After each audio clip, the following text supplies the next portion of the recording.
What's up, Kingdom? Welcome to the new last Epoch Lich build. Yeah, and today we will be looking at this awesome build for Lich. And you know why it's cool? Because this guy is a rank 1 Lich player on last Epoch ladder right now. And coolest part, this build uses basically only one legendary with only one modifier. So you don't need a lot of items and other stuff to make this work, and you can have a lot of fun with it. As always, before we start, let me show you this build in action. So you can make a decision, do you want to play it or not. And this build is Poison Lich. We're doing a lot of damage with skulls and our poison stuff and dash seal at the same time. So basically running through the map pretty fast and poison yourself, do some skulls here and there and destroying everyone. You don't even need to do a lot of stuff actually. You just run around and that's it, because everyone will die from poison and other stuff you're leaving behind or from the skulls.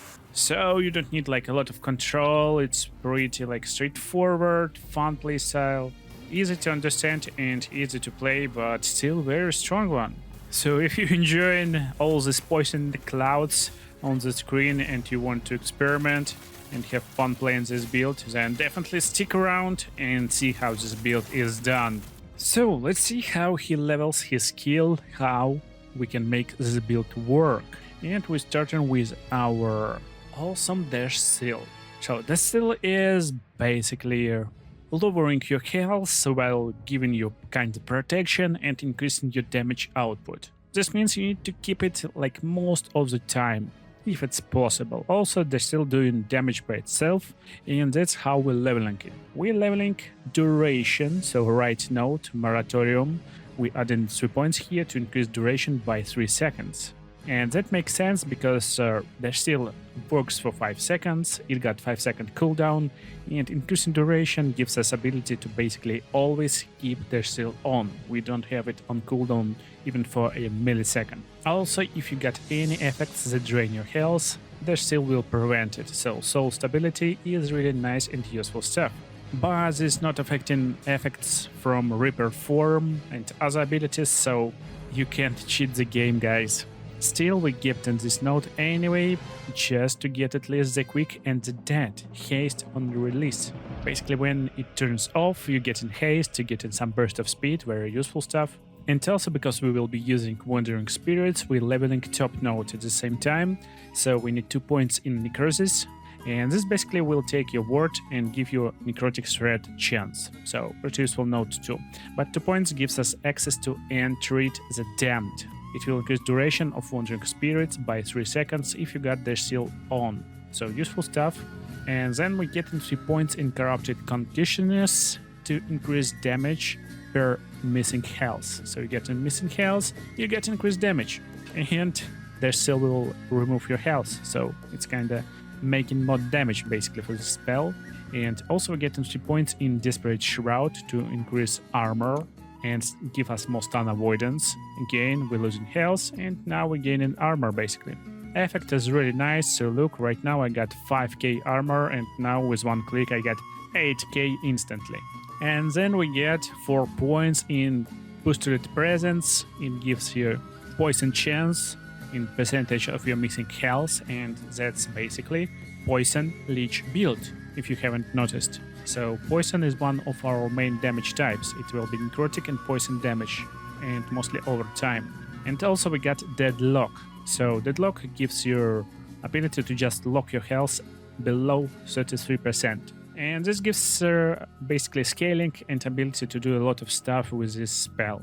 So a lot of spells will be beneficent from this low health, and damage will be increased by crazy amount, so definitely take this note. Let's get to our next skill, our most important and fun skill for Lich. It will be a Reaper form, of course. While leveling your Reaper form, we don't need to go deeply into any part. We're just running around this part. So we're getting one bottom node, the skies, to give us necrotic damage, but we're getting this point to get into Haunting. 2 points in Haunting, and while in Reaper form you have a chance to apply Mark of Dash to enemies. This is nice because we're doing a lot of damage over time, so we got really high chance to inflict this awesome debuff that will increase damage taken by enemies by 25%. And I guess now I need to remind you how to actually level. So I'm telling you what nodes is good, best, and I'm not forcing you to go into one road exactly, and I'm telling how much points you want by the end of the build in each node, but in the beginning it's better to pick at least 1 point in each node, so you don't need to go all in any node if not stated otherwise. Same works for each skill I will explain and show you. So next, Swift Harbinger, reducing Rip cooldown, 2 points here. Again, Rip will be your only movement ability, so reducing its cooldown is really nice. And Rip is skill that is used in Reaper form, so when you cast Reaper form will be transferred to Rip, and now you can use Rip to travel through the map. It's your skill to evade some boss attacks, not being one shot and other stuff. Also we get 2 points in Mistress of Decay to gain increased damage over time and also reduce our health drain. While you're in Lich form, your health always will be draining, so you need to replenish them and get some Lich lifesteal and other stuff. And reducing decay is also a nice ability. Next, we get 4 points in Soul Shroud. While in Reaper form, you gain additional armor proportional to your intelligence. And yeah, all our abilities scaling with intelligence, so getting more intelligence is like no-brainer.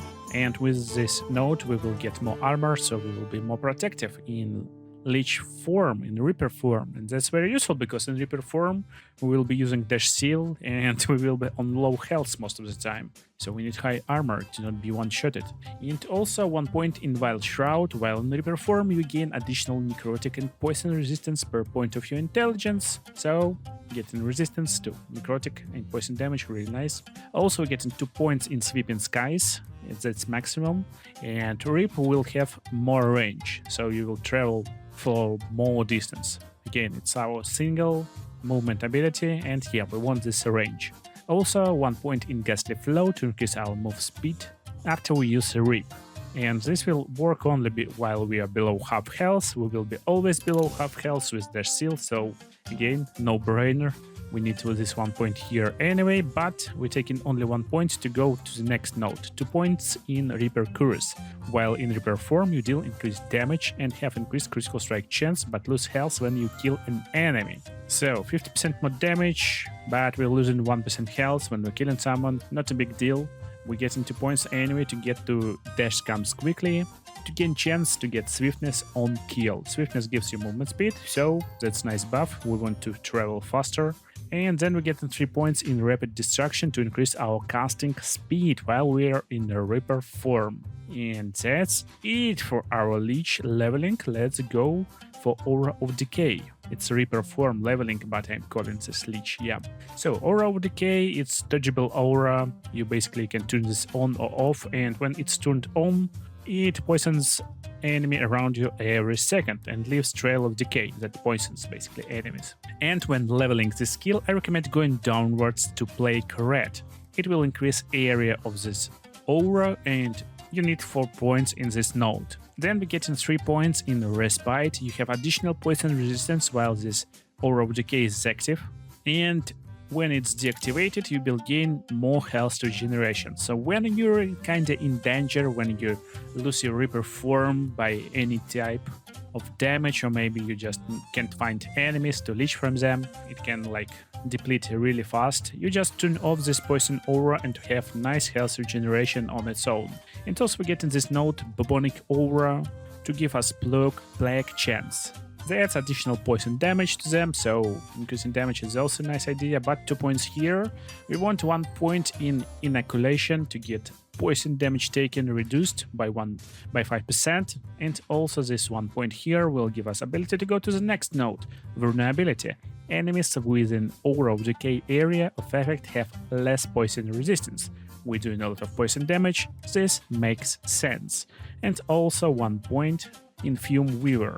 You and enemies within Aura of Decay area of effect have less poison resistance for each point of intelligence you have. So with other nodes, we kind of leveling our poison resistance a lot, and we don't care about losing this resistance, but enemies will be less resistant to poison damage, so we kinda destroying them easily with poison. And also in Aura of Decay, you want 4 points in Absence of Life. And this will force this aura to regain your health based on your missing health. And with the seal activated, with this Absence of Life, basically you kinda never losing HP even while you're not in Reaper form and you feeling fine. And also we got 3 points in Chill to the Bone, giving us chance to chill enemies. It will make them slower. I guess it's very nice, so we can like maneuver around them and not take a lot of damage. Next skill is Hungering Souls. So this souls is basically skulls that come out of you and damaging enemies. They scale with necrotic, spell and damage over time, intelligence, so that's everything we're looking for on our gear basically.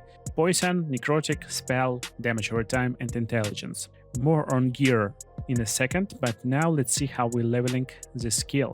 So we want bottom node, 3 points here to increase our necrotic damage on hit. Also we get in this Vengeful Souls. You have a chance to cast Hungering Souls when hit, but souls cast this way have 70% chance to only have 1 projectile. So that's kind of additional damage if we are being hit. But also we get in all 3 points in Rising Hatred, and also when you directly cast in Hungering Souls, you have a chance to cast it twice in quick succession. So chance to cast it 2 times in one cast is really cool. And also 3 points in Lament. You have a high chance to cast Hungering Souls when hit again, and when you directly cast Hungering Souls, you gain a ward. That's kinda our passive tree, but our damage tree will be on top. We got Inspired Hunger, damage over time versus possessed enemies will be increased. Also 1 point in Rising Symmetry. It will give us chance of extra projectile, and only 1 point here to go to Descent of Madness. Damage over time basically doubled with 5 points allocated in this node. We need 5 points here. And also Dominion of Undeath. Hungering Souls will cost less mana and will fire projectiles in a wider cone, very useful for damage dealing. And last but not least, our Wandering Spirits. So, Wandering Spirits, I like to level up left node first. It will increase cooldown recovery speed, so you can cast them more often because cooldown is really big, 13 seconds. And also with this build, we can definitely go to the bottom right, get 2 points in Lingering Souls to increase spirit duration by 26%.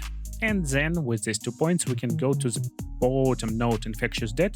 It will convert necrotic damage from the spirit to poison damage. We're scaling with poison damage a lot, so it will make them more strong. And also we get in these 3 points in Familiar Souls to increase reveal range and increase our damage.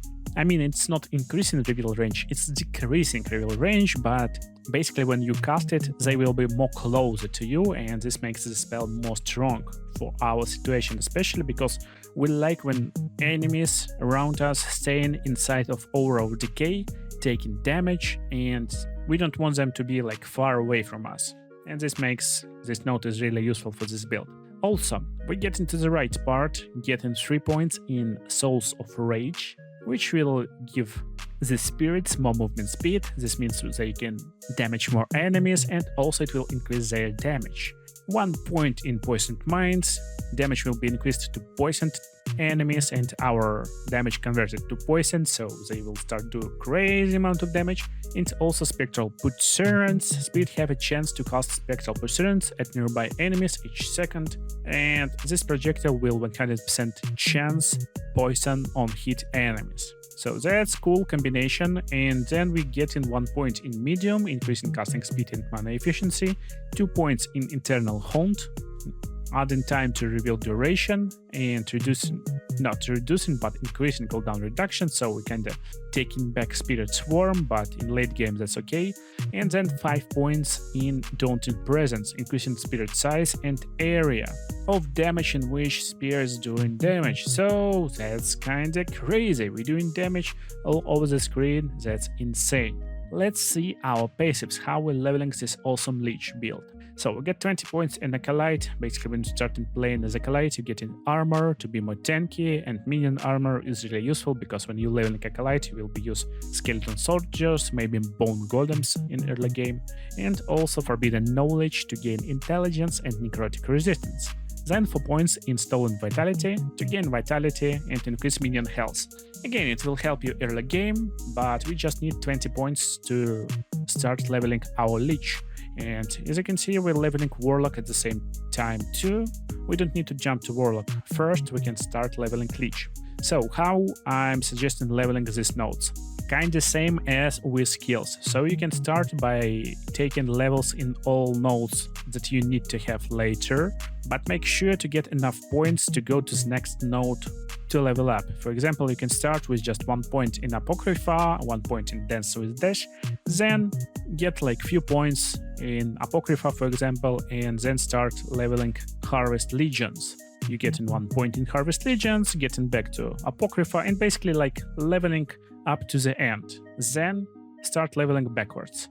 So when you hit the end, get all points needed, and then switch. So what nodes we need? We need 10 points in Apocrypha to increase intelligence and mana regeneration. We need 8 points in Dance with Dash, which will increase our damage, and also this effect will be tripled at low life, guys. Tripled at low life, we always at low life, our damage always tripled, insane. Also 1 point in Harvested Legions. We got small chance to summon Skeleton Vanguard on kill. That's kind of fine. If we get some Skeleton Vanguards, they will tank a little bit for us. It can save us against some boss attacks sometime, not at all. Like not always. But 1 point here gives us ability to get Reaper, and Reaper will activate kill threshold. So we not leveled any kill threshold in other passive nodes, and kill threshold is really powerful stuff. Basically, when you're doing any type of damage to enemy below 10% health, he will be instantly dead. Super useful against bosses, high HP enemies, so it's nice node to have. Also, we're getting 8 points in Lasting Stench, increasing poison damage, in poison duration, no brainer, we're doing Poison Lich build, and our intelligence will be raised by 16 with Crippling Insight, but it will reduce health regeneration, we don't care too much. There is no health regeneration in Lich form, that's why it's super powerful node for this build. And also Dashbringer, so Dashbringer increasing critical strike chance, attack speed and casting speed by 15%. I don't know about critical strike chance, but not every damage over time scales with critical strike chance actually. Still, casting speed I guess is useful and we don't need other stuff. I would possibly maybe switch this node to Poison Penetration, like 5 points in these 3 plagues can be like useful stuff. Gives Necrotic and Poison Penetration, pretty useful for our build. Probably. Make sure to test it. We always kinda trying to find a ways to slightly make this build better. Because this guy right now is farming probably, and we are thinking how to make his build better. That's what we are doing here, guys. And Decaying Form, 10 points, increasing poison chance, and also it will increase poison damage taken, but we got such a high poison resistance, so we don't care. And then we finishing with Soul Maw, our damage leached as health. With 5 points it will be leached by 5%, and also 25% increased health leech, basically all over the place. So any health leech on like gear will be increased. So really powerful stuff. You need to keep your Lich form alive, you need to regain health sometime, and this will help you. And then let's go to Warlock. So that's basically end for Lich leveling. We need to have some levels in Warlock, and there's 7 points in Spiteful Decay. It will increase damage over time and health. And also with just 5 points here, we'll do more damage over time to cursed targets. I didn't know how it's useful to us because we don't have curses if I'm not mistaken. Probably some passives is curses, but still 7 points in this category. Then 5 points in intelligence here. So with 5 points we get in more mana per intelligence and also just 5 intelligence. Then we get in 8 points in poison chance here in Wild Tide. And with just 5 points here you get this new passive. When you cast damage over time skill and enemies within 15 meters have a combined 25 or more stacks of poison, and we're basically casting damage over time spells every time, like every 0.1 second, and all enemies around us will have a lot of poison on them. We will gain in poison overload for 12 seconds. And we'll cast Defiling Nova, which expands outwards poison enemies and hits. You saw this defiling Nova, this big green cloud of poison, basically. You saw it in the gameplay I showed you.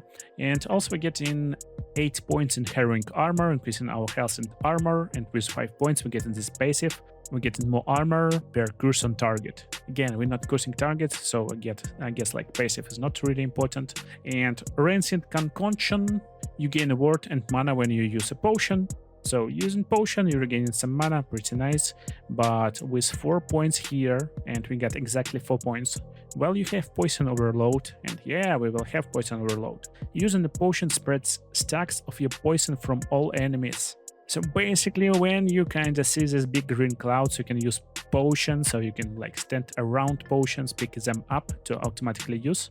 And this will spread this poison to all enemies around. That's super cool, fun interaction, I think. And now let's talk a little bit about his gear.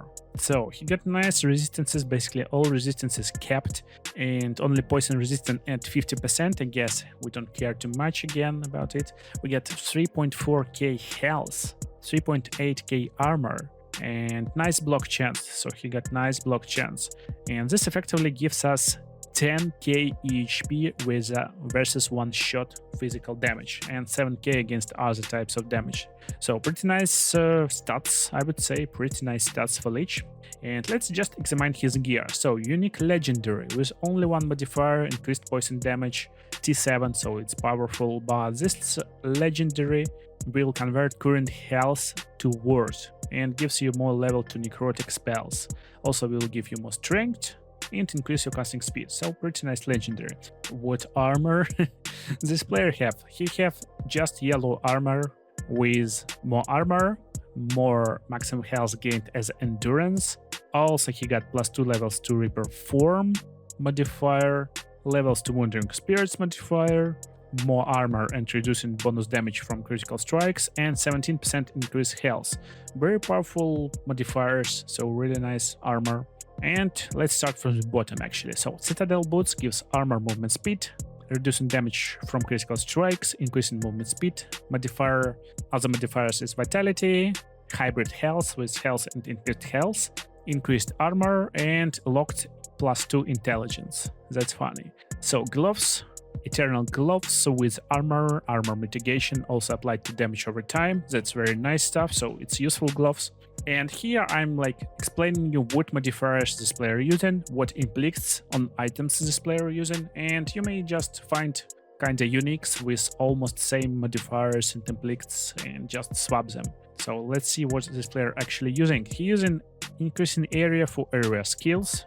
That's actually a nice modifier. He got locked armor mitigation, also applies to damage over time with additional armor, super powerful stuff. So he got 2 T6 on 1 gloves, very nice. And then just some health, strength, and block chance. So our belt is armor and potion slots, increasing mana regeneration, poison damage, increased 2 with added health and elemental resistances, and with locked ward gained on potion use, and chance to cleanse all alignments on potion use. That's useful because we got no protection against damage over time, like almost no protection. I mean, I'm definitely not 100% right. We got nice EHP against damage over time, but still, it's very nice to cleanse it if we need to. So we got same rings. It's Opal ring, which gives you recovery speed of your cooldowns, +1 to all attributes, and one ring got poison damage, intelligence, elemental resistance, and also block effectiveness. And second ring got increased damage over time, poison damage, elemental resistance, and health. Okay, so our weapon is Cheating Dagger. It gives you melee damage, we don't care. It gives critical strike chance a little bit, and again we kinda don't care. But also it got chance to poison on hit, and that's what we care about. And this got T6 modifier, increasing damage over time. So that's what we're scaling with. Also increasing poison damage, chance to blind on hit, poison on hit, and increasing casting speed is locked. So nice dagger. And we got shield. So block chance, block effectiveness, like every other shield. And also we got modifiers. Increasing healing effectiveness, block effectiveness, +30 to all resistances. So it's T7 modifier. We got more armor, and also locked armor with reducing bonus damage taken from critical strikes. So about critical strikes, we got 0 critical strike avoidance, but we got 91% reducing bonus damage taken from critical strikes. So enemies kinda can crit us, but they will crit for a really low amount of damage, a lot lower than normal critical strikes, and that makes sense. Let's see our helmet. It's Burial Mask, gives you armor and endurance, also gives you modifiers vitality, and that's what this player got. You can get different modifiers, but look for these ones. Also he got T6 level of Hungering Souls with increased spell damage, super powerful stuff actually. And he got increased health, and also locked endurance threshold. What a nice gear actually. And last but not least, our amulet. It's Oracle amulet, less damage over time taken, inflict, yeah, useful. And also we got modifiers, increased healing effectiveness, area for area skills, health, and also health plus stun avoidance. So this build definitely looks interesting and I recommend you trying it. But still, if you want more fun and cool Lich build, watch other cool videos on the screen right now. I got my own super speed, insanely fun speed farming Lich. Make sure to try it out and see you in the next videos.